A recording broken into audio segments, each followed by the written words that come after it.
আমাদের কুঁড়ো ঘরটা আকাশে, সেজে কলমদানিটা আকাশে। হ্যালো গাইস, আসসালামু আলাইকুম। আজকের ব্লগটা কিন্তু গাইস অন্যদিন হচ্ছে অনেক কিন্তু গাইস বেশি একটা জোস একটা কিন্তু আজকে ব্লগটা হতে চলেছে। তো সবাই একটু শেষ পর্যন্ত দেখে আমাকে কমেন্টে জানাবেন যে কেমন হয়েছে। Number 1 number 8। তো হ্যালো গাইস, আসসালামু আলাইকুম। তো আজকে আমি যেহেতু গাইস একটা ভিডিওটার মধ্যেই কিন্তু গাইস আমি 5টা আর্ট করব, তো আবার আর কি গাইস পেন্সিল দিয়ে কোনো রং করব না। তো ফার্স্টে আমি একটা আয়না এঁকে নিলাম 1 নাম্বার ড্রয়িংয়ে।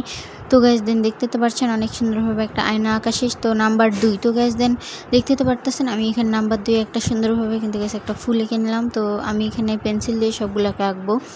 তো অনেক সুন্দরভাবে আমি এখানে একটা ফুল আঁকার পরে নাম্বার 3। তো আমি এখানে একটা গ্রামের দৃশ্য আঁকবো। তো ফার্স্টে আমি এমন সুন্দরভাবে গেছে আর কি 2 নম্বরে একটা গ্যাস আর কি বাড়ি এঁকে নিলাম 3 নম্বরে।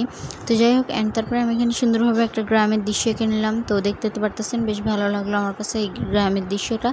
এখানে একটা কুড়ে ঘর এঁকে নিয়েছি মাঝখানে।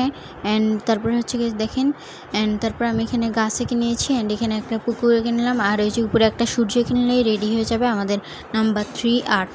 তো গাইস দেন নাম্বার 4। তো গাইস নাম্বার 4-এ হচ্ছে গেছে আমি এখানে কিন্তু একটা চায়ের কাপ আঁকবো।